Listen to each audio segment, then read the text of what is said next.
Hello दोस्तों, मेरे channel में आपका स्वागत है।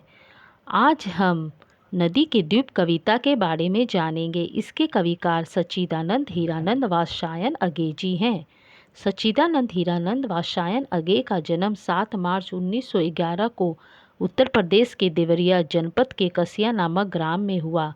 क्रांतिकारी आंदोलन में भाग लेने के कारण इन्हें कई बार जेल यात्रा भी करनी पड़ी। पिता की सेवानिवृत्ति के बाद कुछ समय तक ये सैनिक और विशाल भारत के संपादकीय विभाग में कार्यरत रहे। सन 1943-46 तक सेना में रहे। यहाँ से मुक्त होने पर इलाहाबाद से प्रकाशित प्रतीक से जुड़ गए। इन्होंने अनेक पत्र पत्रिकाओं का संपादन भी किया, जिनमें विशाल भारत, दिनमान, नव भारत टाइम्स तथा नया प्रतीक शामिल है। कुछ दिन ये आकाशवाणी से भी संबंध रहे। कैलिफोर्निया विश्वविद्यालय में इन्होंने कुछ समय तक अध्यापन भी किया। 4 अप्रैल 1987 को इनका निधन हो गया। अगे जी की प्रतिभा बहुमुखी है। आंगन के पार द्वार, इतलियम हरी घास पर क्षण भर, इंद्रधनुष रोदे हुए ये, अड़ियो करुणा प्रभाए सुनाले सेवल, कितने नावों में कितनी बार तथा पूर्वी इनकी प्रसिद्ध काव्य रचनाएं हैं। नदी के द्वीप।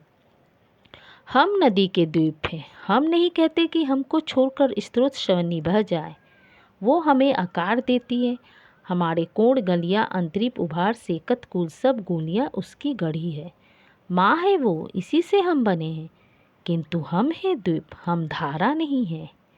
स्थिर संपण है हमारा, हम सदा से द्वीप है, स्रोत श्रवणी के, किंतु हम बहते नहीं हैं। क्योंकि बहना रेत होना है। हम बहेंगे तो रहेंगे ही नहीं। पैर उखड़ेंगे, पलवन होगा, डहेंगे सहेंगे, बढ़ जाएंगे, और फिर हम पूर्ण होकर भी कभी क्या धार बन सकते हैं? रेत बनकर हम सलील को तनिक गंदला ही करेंगे, अनुपयोगी ही बनाएंगे। द्वीप है हम, ये नहीं है साप, ये अपनी नियति है। हम नदी के पुत्र हैं, बैठे नदी की क्रोड में। वो वृहत भूखंड से हमको मिलाती है, और वो भूखंड अपना पीतर है। प्रस्तुत पंक्ति में कविकार कहते हैं कि हमारी स्थिति नदी के द्वीप की तरह है। हम नहीं कहते कि नदी द्वीप को छोड़कर बह जाए, क्योंकि नदी ही द्वीप को आकार प्रदान करती है। नदी के कारण ही द्वीप की गलियां, उभार तथा रेतीला तट बने हैं। यदि नदी नहीं होती तो इन सब का होना संभव नहीं होता। नदी हमारी माँ है, क्योंकि हमारा अस्तित्व नदी के कारण से ही है। इतना होने पर भी हम द्वीप हैं। हम नदी से अलग है। हमारा व्यक्तित्व तो विशेषताएं अलग है।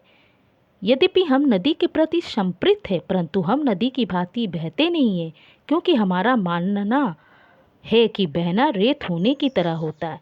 रेत होने से तो हमारा अस्तित्व ही समाप्त हो जाएगा। जिस प्रकार एक द्वीप के बह जाने पर वो दोबारा अपनी असली जगह प्राप्त नहीं कर सकता, रेत बन जाने पर वो किसी काम का नहीं रहता, वैसे ही हम अपने अलग व्यक्तित्व को ही अपना भाग्य मानते हैं।